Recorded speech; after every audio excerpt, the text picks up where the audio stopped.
Hey, good afternoon, everyone. My name is John Cierpicki, and I'm the Director of Education for Fast Forward Medical Innovation. And I want to welcome you to this afternoon's Rogel Cancer Center Innovation webinar. Today's webinar is titled Preclinical Discovery Activities for Advancing Oncology Targets and Therapeutics by Dr. Cierpicki. And we'll get started here shortly. I have a couple comments I want to make before we get going. One might be that you'll notice that several of us are here in the Cancer Center in a conference room, and the rest of you are online. And so we're going to do our best to manage questions coming from both audiences, but we'll see how that goes, and we'll give it our best shot. So along those same lines, those of you that are online, if you wouldn't mind muting your microphone while you're not asking a question, that way we don't get any feedback.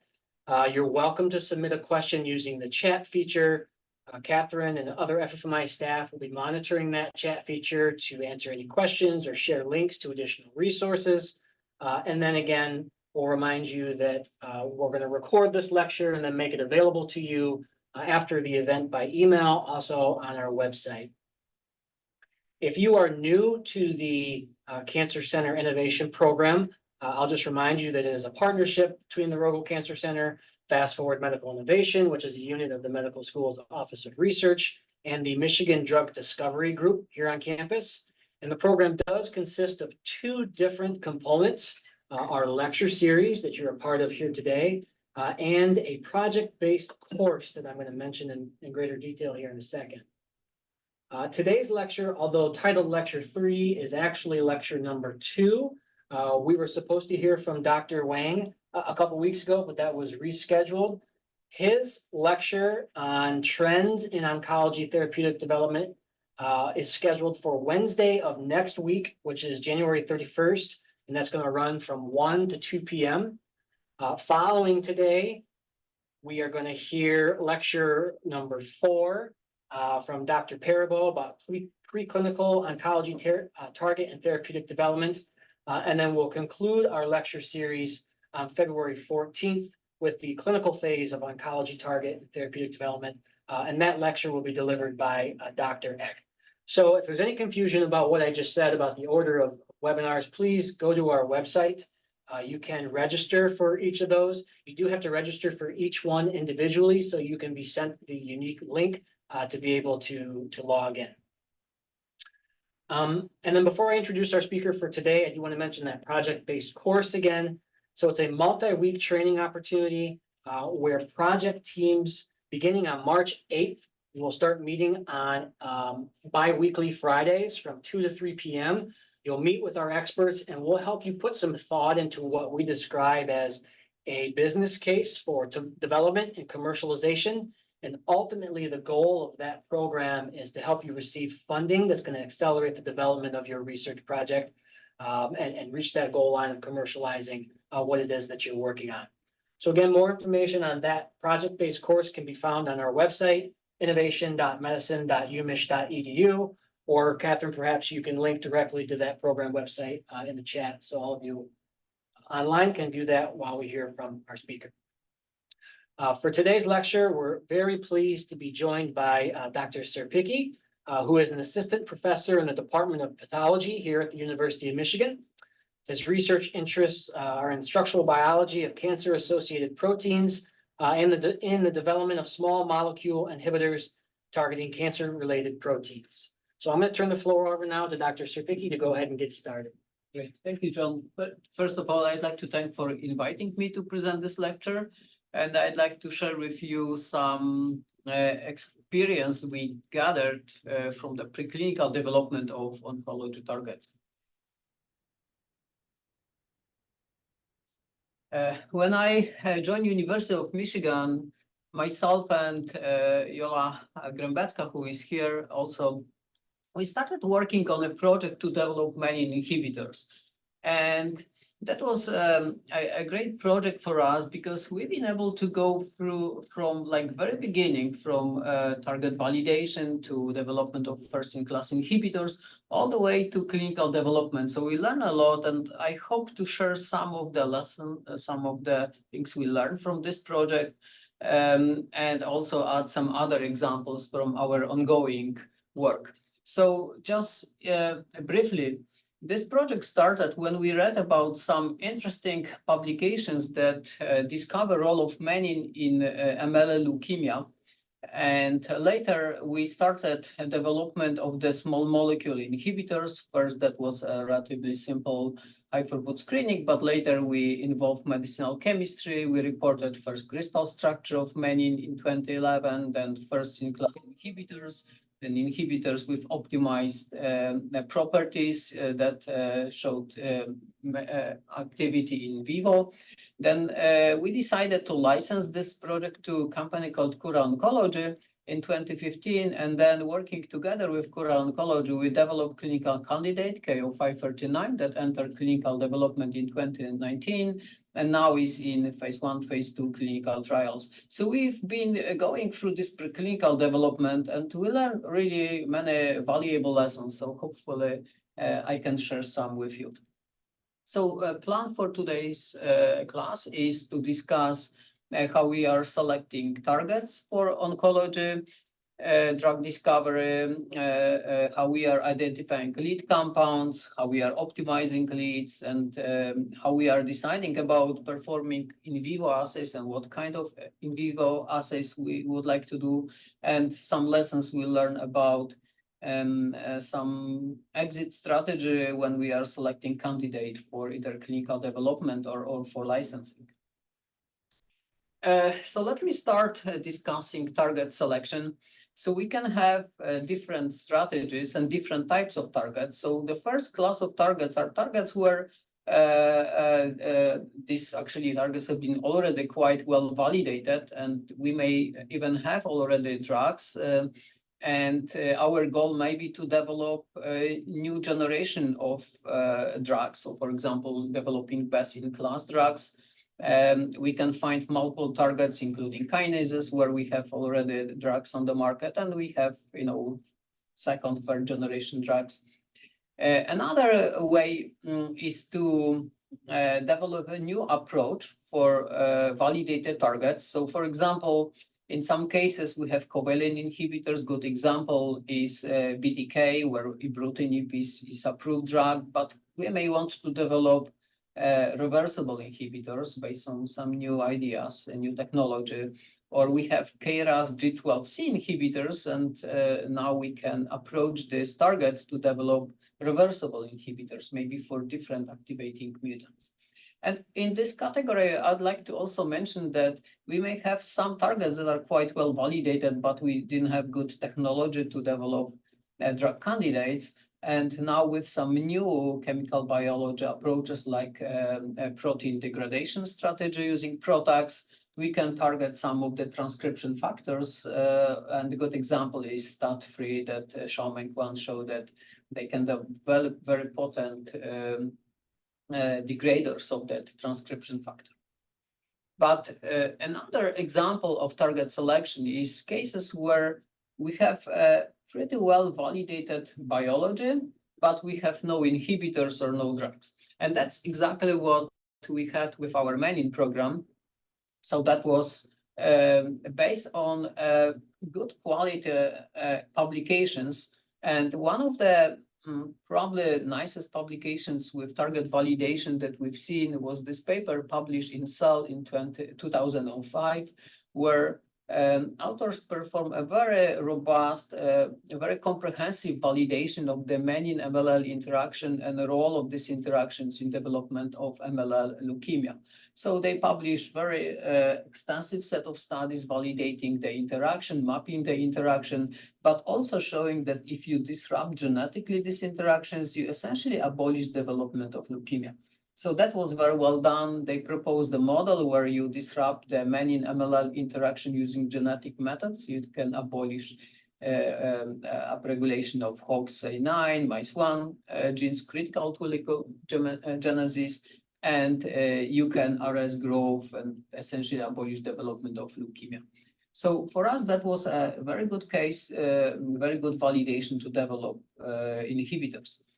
And there is one more approach you can use for target selection, and this is where the biology may be valuable, but it needs to be still validated.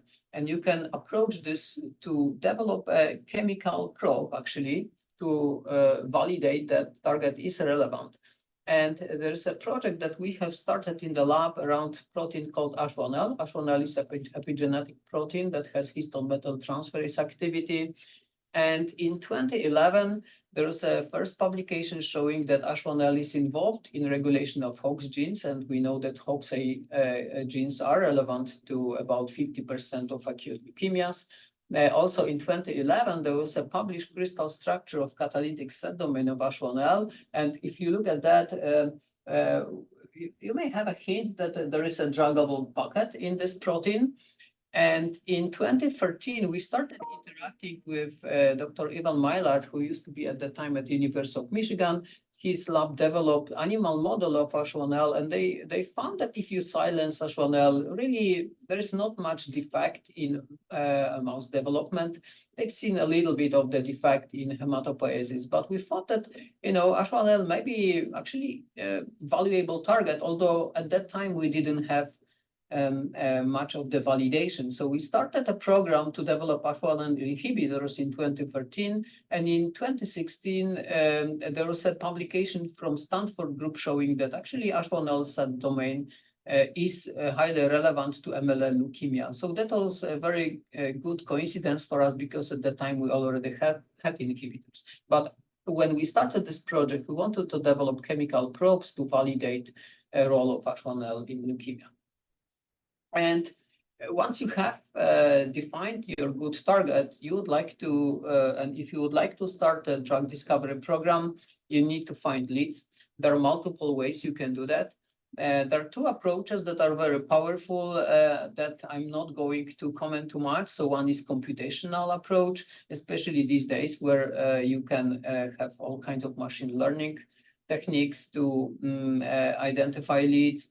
Or sometimes you can start from known scaffolds, and your goal may be to develop best-in-class inhibitors. But I would like to focus more on approaches to develop new lead compounds for novel targets. And we could use more classical high-throughput screening using either biochemical or cell-based phenotypic screens. A very powerful technology of using DNA-encoded libraries. Or another approach that we've been successfully using in our labs is fragment screening. So very briefly, in order to develop lead compound for our menin MLL inhibitor program, we have decided to use this classical high throughput screening with biochemical screen. And this is like a typical approach that we have been using.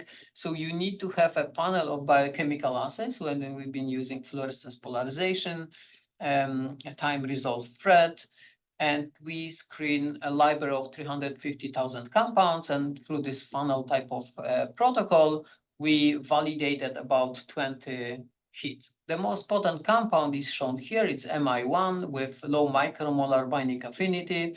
And to validate this target, we have extensively used different biophysical, biochemical methods. So we frequently using isothermal titration calorimetry, shown here, that validates binding with KD of 1.5 micromolar. We also use NMR spectroscopy, saturation transfer difference experiment to validate binding of this compound. So overall, high throughput screening using biochemical assays is a very powerful approach to identify lead compound, but you need to have a really good quality libraries. And when we started this project, NIH had a very active MLPCN program. They had a fresh selection of compounds. But one of the concerns is that now some of these libraries got old. So not all screening centers have access to like a high quality, fresh compound. So this may be a little bit a concern.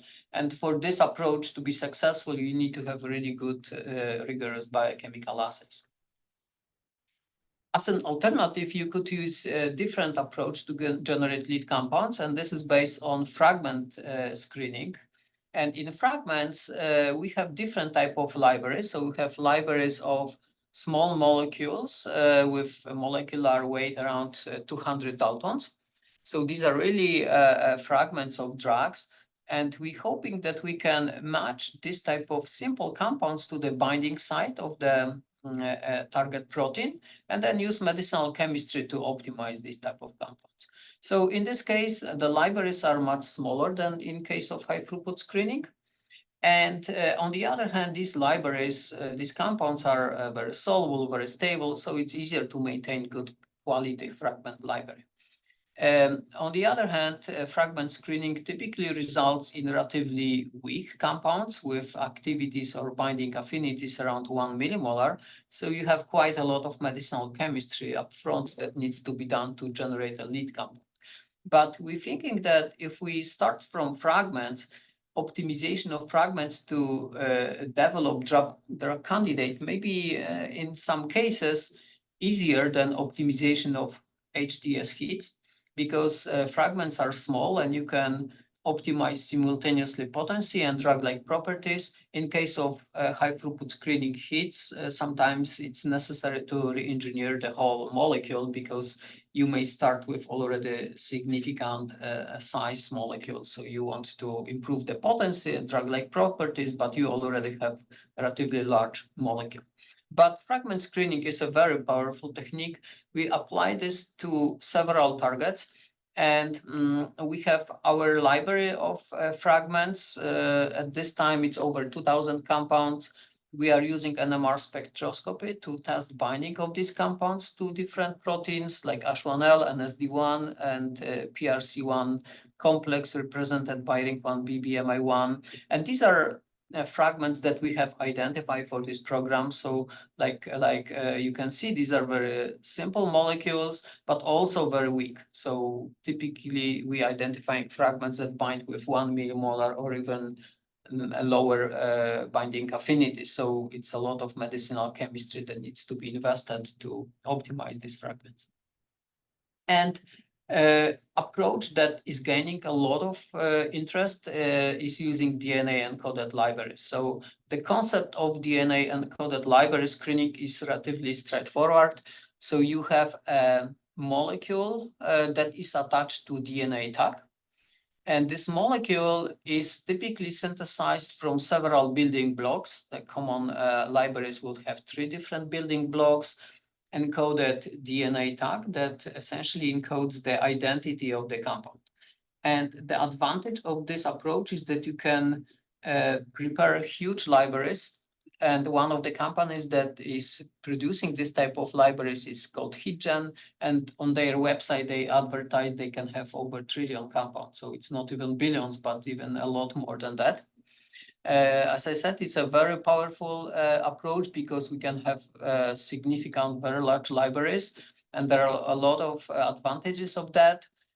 Screening of billions of compounds, extensively exploring chemical space. So in one library, you have typically a subset of several libraries. So it's not all based on one scaffold, but based on maybe 10, 15, 20 different scaffolds.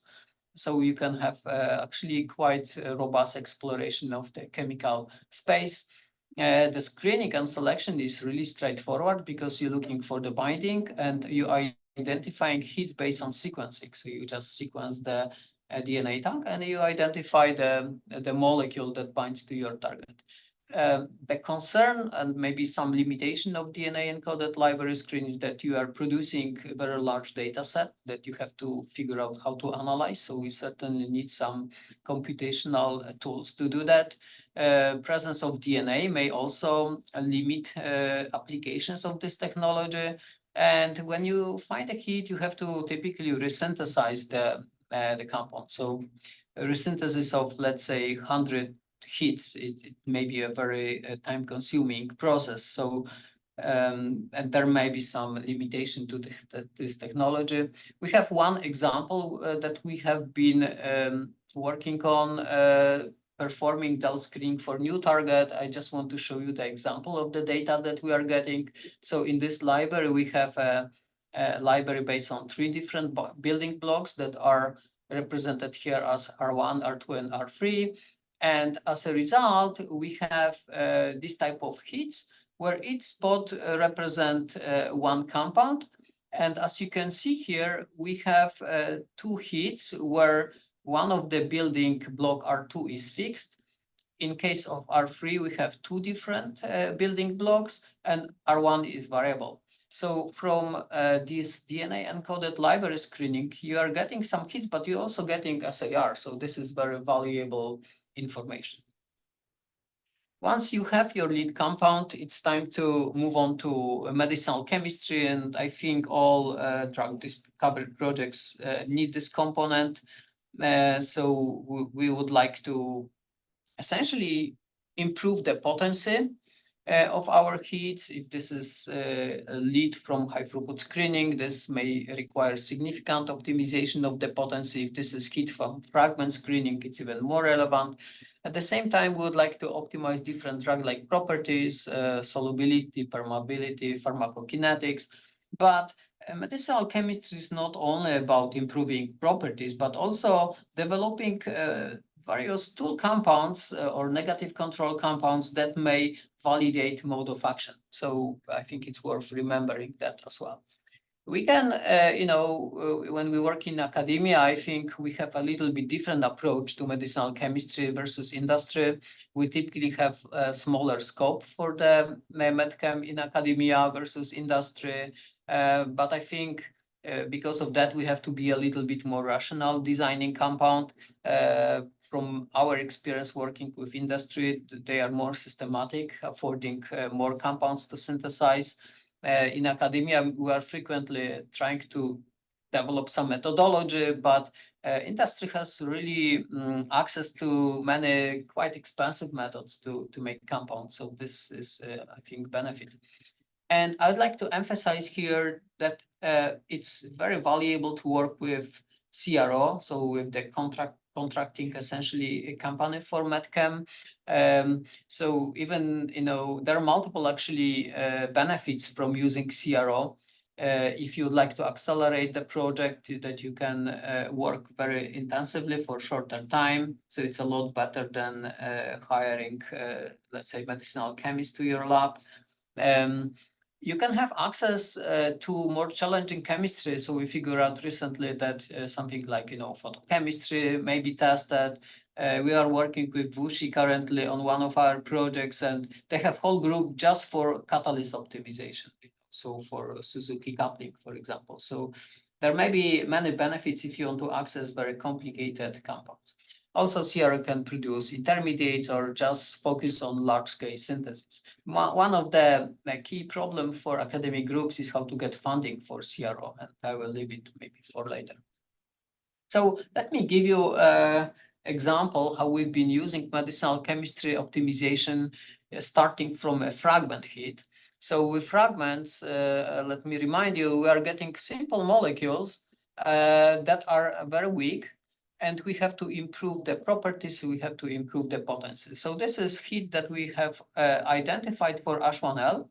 And in the first step, we've been focusing on improving potency of this hit. So with simple modification of the spiral to indole, we improved the potency 20-fold. Substitutions of the indole gave us another 10-fold improvement. And when we got a low micromolar binder to H1L, we have successfully determined crystal structure. And sometimes you need to make this first step to improve the potency of your fragment hit to afford crystallization and to successfully get the structure. So based on the structure, we use more rational approach to develop improved compounds, and we improve the potency about 7-fold to develop this compound AS6. So AS6 is submicromolar ligand and inhibitor of H1L.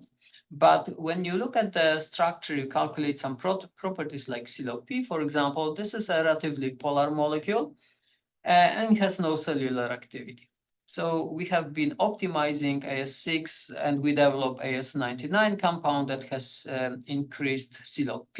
So it has several groups that add hydrophobicity to this molecule. And now this compound has essentially the same activity in biochemical assays like AS6, but it's quite potent in cells. So it has low micromolar activities in MLL leukemia cell lines, but much lower activity in control cells. In case of our menin program, where we identify relatively potent leads from high throughput screening, we had slightly different problem.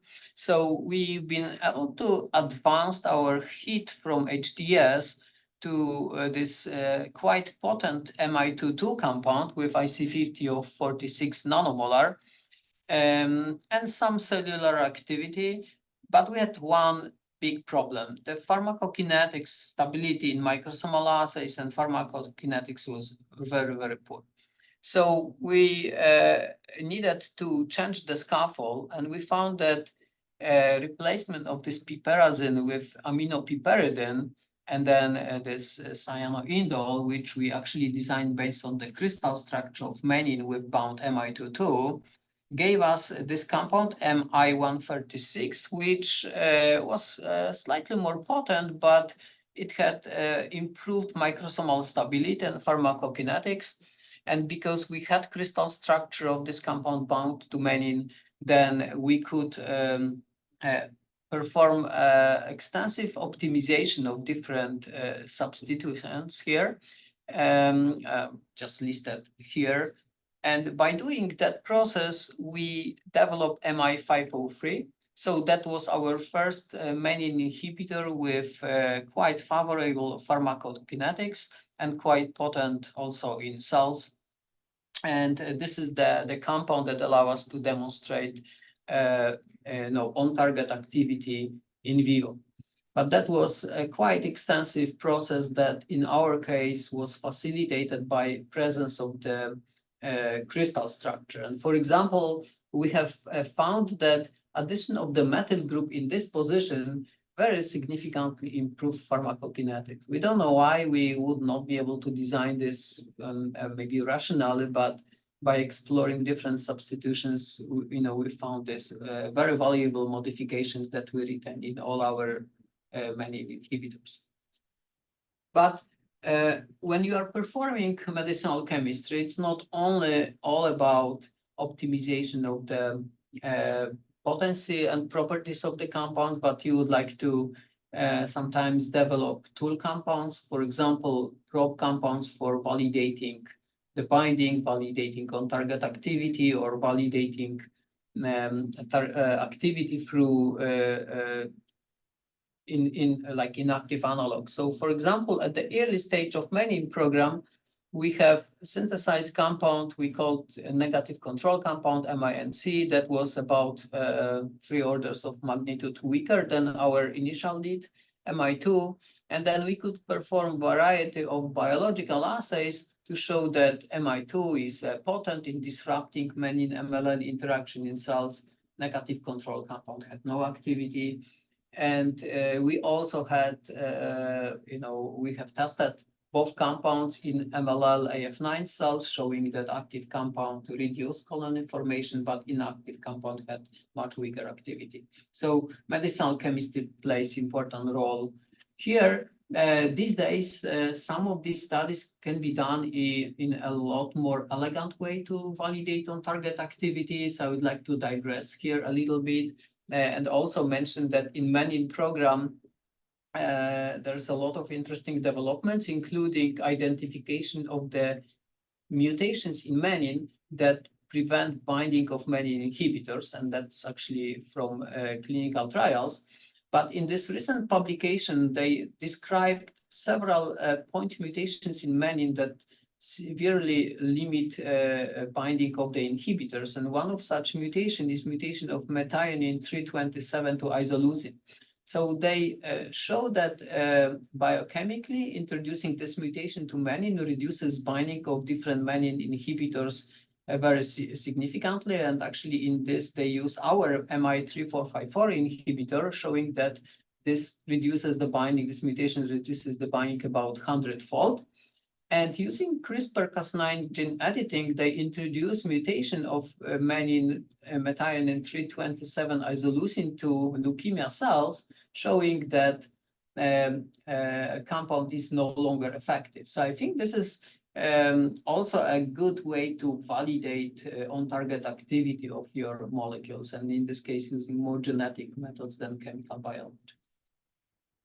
And we would like to obviously profile on-target activities, but we have to remember about off-target activities as well. So we typically would submit our compounds for different type of screening activities, including kinase screening.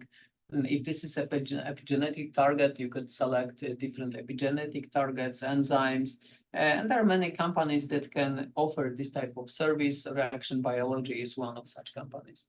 Another type of screening would be safety screening. There are different panels also offered by different companies. Eurofins, for example, have pretty comprehensive set of panels for safety screening, and depending on the stage of your project, whether this is hit to lead, lead optimization, or candidate selection, you have different safety panels, and these safety panels include channels, receptors, CYPs, cytochromes. So based on your needs and also budget, you can submit your compounds, your leads for profiling.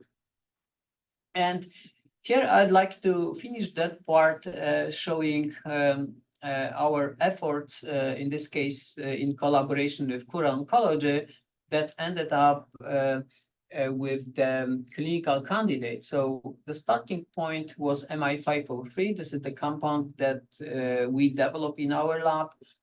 You have structure here. It's quite potent menin inhibitor that shows in vivo efficacy, but you can see one of our in vivo experiments here. We can get survival benefit by about 45%.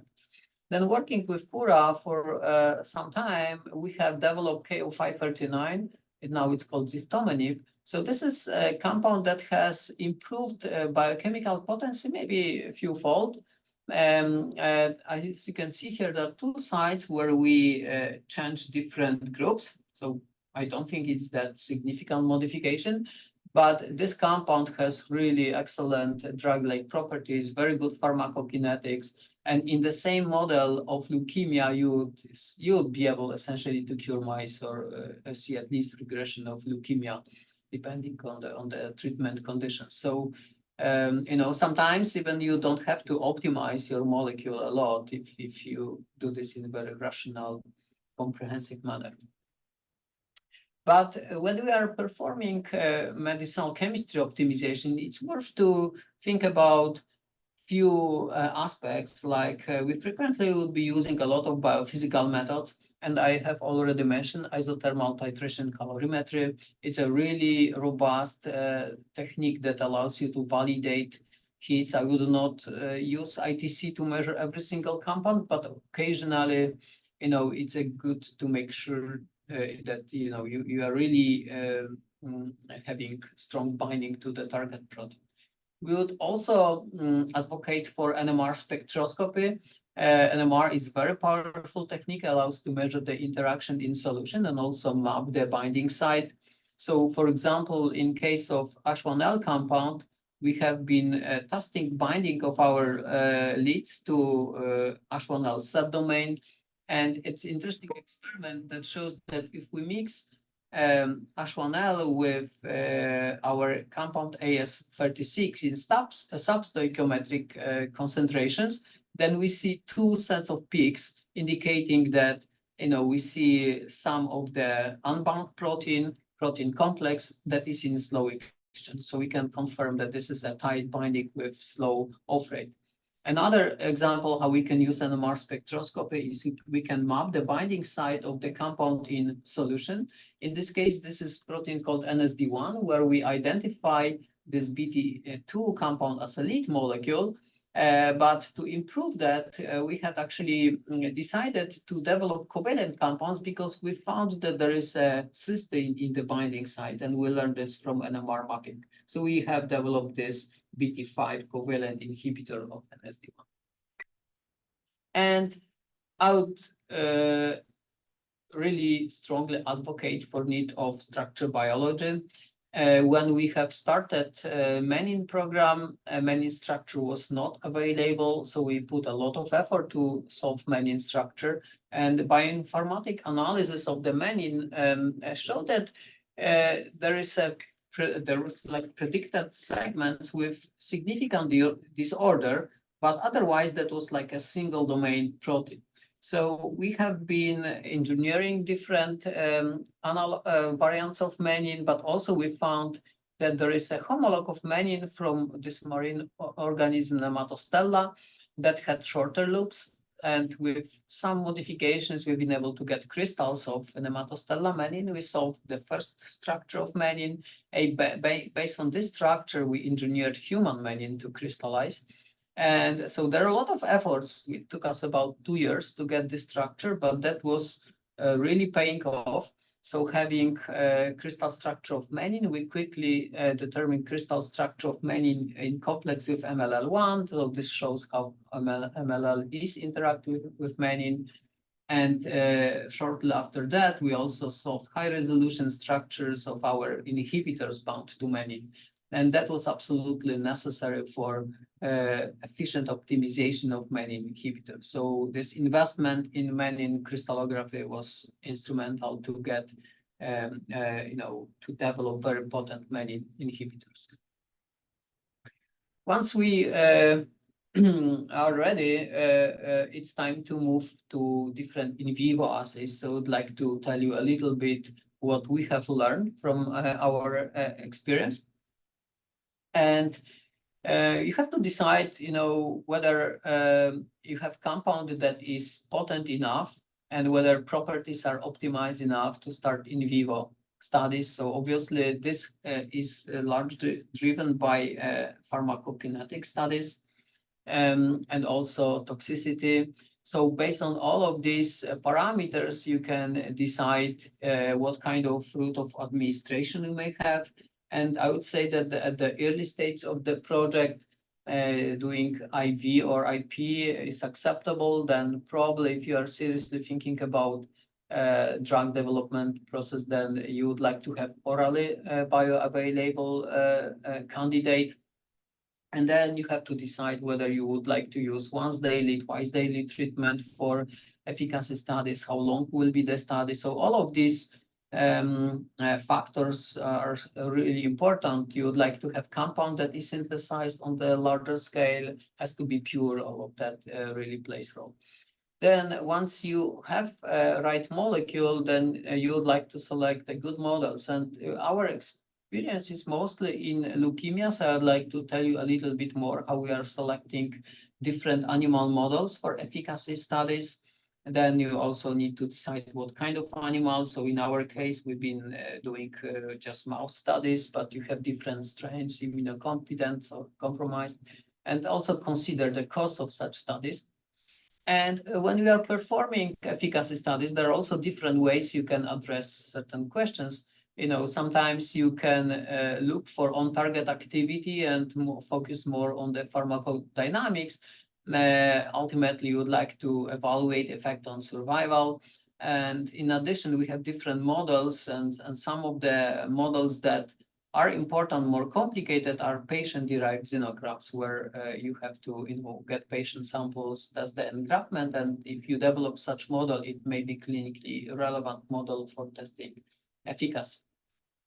So how we are selecting our models for leukemia efficacy studies?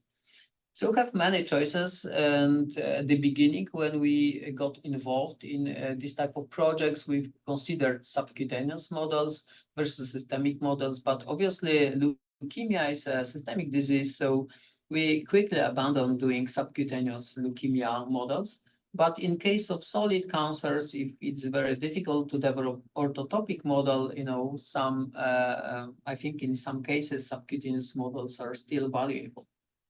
And then in systemic models, we could do allograft or xenograft models. So in case of MLL leukemia, we can transplant murine MLL AF9 cells, for example, to mouse and develop animal model, or we can transplant human MLL leukemia cells and develop this type of model. But what we found is very valuable are models with bioluminescence. So we have recently actually in the lab developed one of such model with REH, which is cell line from BALL. And Hongzi in our lab, she transduced these cells with a vector with luciferase that we got from UMISH vector core. And she developed the cell line, she transplanted cells to mice. And as you can see here in bioimaging, bioluminescence imaging, we can monitor development of leukemia. So this is day 5 and this is day 25, then that's almost a terminal stage of the leukemia. So this type of models are very valuable because you can monitor progression of the leukemia, you can monitor the effectiveness of the treatment in live animals. Then obviously we would like to have models for survival analysis, and there are a lot of considerations there because you would like to have a model that you can perform in reasonable timing. So what we are typically doing, we are transplanting mice with different number of leukemic cells, doing so-called titration in the relatively small cohort, like maybe 2 mice per group.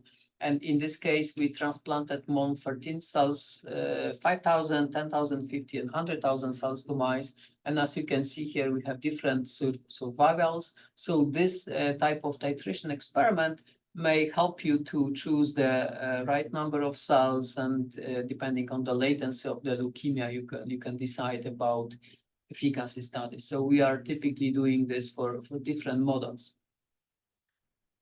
And one of the very relevant type of efficacy studies is to establish on-target activity and also pharmacodynamics. So in this case, we've been testing our advanced menin inhibitor MI3454 in MV411 leukemia model. And here we have also this MV411 cells with luciferase. And we have decided to do very short treatment, only 1 week long treatment, to establish or to compare once daily versus twice daily administration of this compound. And also this model we have developed to be quite advanced leukemia. So at the day 0 treatment, we see a lot of cells expressing luciferase, meaning that there are a lot of leukemic cells in these mice. And over 7 days of the vehicle treatment, we can see very significant advancement of leukemia. And when we have treated these mice with MI3454 once daily, we see essentially, block in leukemia development. But when we have treated mice with this compound twice daily, we have observed a regression of the leukemia.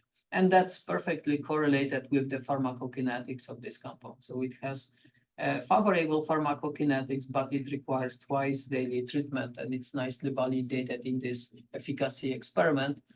And at the same time, we've been monitoring after 7 days level of leukemia cells in different compartments. So we sacrifice mice after 7 days of treatment, and we look into peripheral blood, bone marrow, and spleen for the human leukemia cells. It's quite easy to quantify using flow cytometry. And you can see here that in peripheral blood, both administrations are quite effective, but in bone marrow, we needed to have twice daily administration to more effectively deplete leukemia cells, also in spleen. And to validate on-target activity in vivo, we have been looking at gene expression. So we know that OXA9 is a validated target of menin MLL interaction, but we also actually discovered that MICE1 is a lot more sensitive. So a treatment with menin inhibitor essentially eliminates or very strongly suppresses expression of MICE1. And this has been also used in some clinical setup to confirm on-target activity of menin inhibitors. And in efficacy studies, we can also focus on survival. So in this case, we have slightly different models where we have to monitor mice for typically a lot longer time. So it's more extensive, but we can learn how compound is working. So we have 2 different models based on patient-derived samples. And we can see here that we can monitor effectiveness of the treatment, just taking the peripheral blood from mice and evaluating level of human CD45 cells. And in this case, we see very strong effect of the compound. And then when we monitor long-term survival, we actually, in this model, cure the mice.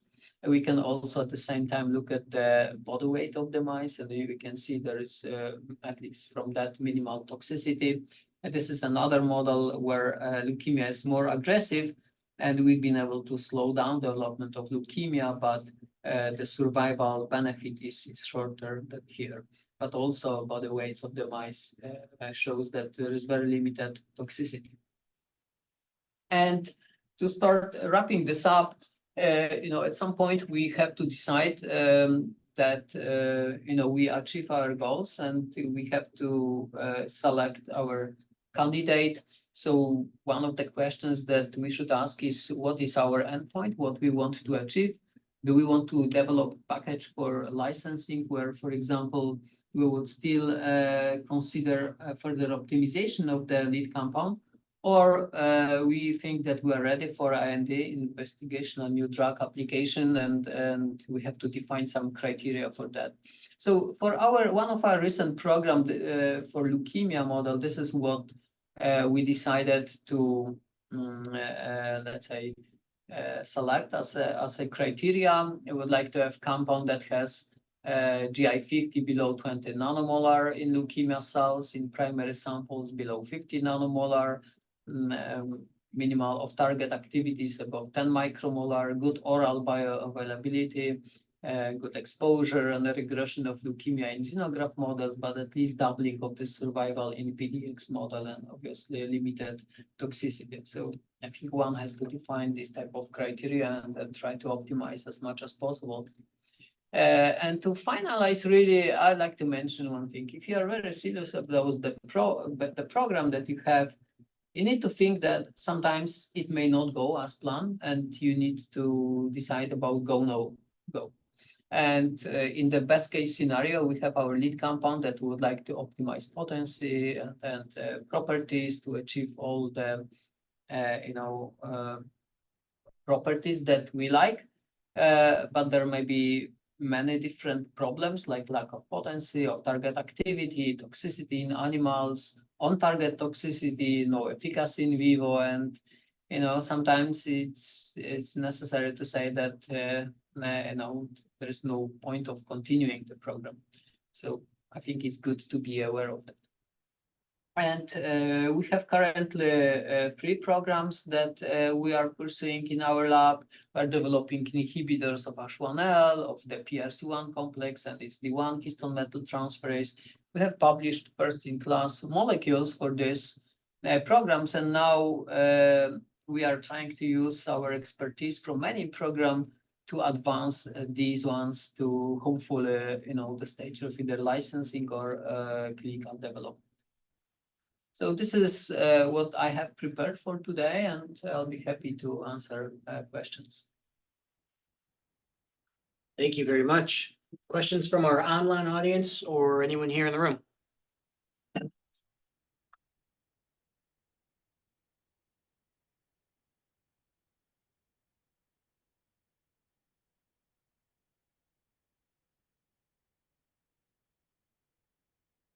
When you were doing structural changes, or whoever did it, to improve the potency, do you also improve the specificity? Do you know, or do you just measure that at the end? Yeah, so that's a very relevant question, right? When you are optimizing compounds. So for example, in case of menin is unique protein because there are really no homologs. So in that sense, we didn't have like other variants or other proteins that we wanted to confirm biochemical specificity, but you can easily generate off-target activities, right? So you would like to do some sort of profiling. But in other cases, like for example, NSD1 program that we have 2 homologs, NSD2 and NSD3, and both are actually very similar. So in such case, you would like to, we are testing activity against all 3. So it looks as if there are 2 questions that have been submitted. Yeah, so well, so Peter is asking about CRO. So For one of our, finding how to pay for CRO is not straightforward. So with one of our program, we've been awarded this Frankel Innovation Funds, and I think this covers CRO. There are some probably other internal programs where you can secure some funding. So I don't think I have good maybe advice here. I'd really like to emphasize that I think that CRO is more valuable than some people may think. It's not only to accelerate medicinal chemistry, but sometimes it gives you access to maybe new chemical space, more difficult chemistry, and we are learning about some other benefits. So I would strongly advocate for need for CRO. And the second question is about toxicity. Yes, and that's a highly relevant question, and maybe I would like to answer that providing MCL1 as one of the examples. One of the first publication describing very potent MCL1 inhibitor tested efficacy in mouse models, and murine MCL1 was much more weakly inhibited than human MCL1. So in these animal studies, compound showed very good efficacy, but later when MCL1 inhibitors were advanced to clinical development, we see very strong on-target activity by inhibiting human MCL1. So that's a good example that we have to be aware. But we have to somehow figure out how to test toxicity.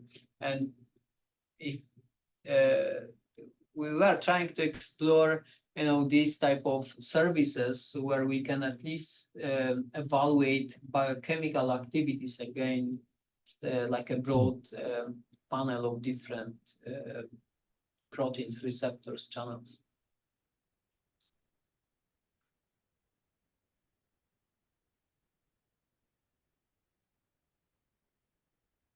Any additional questions?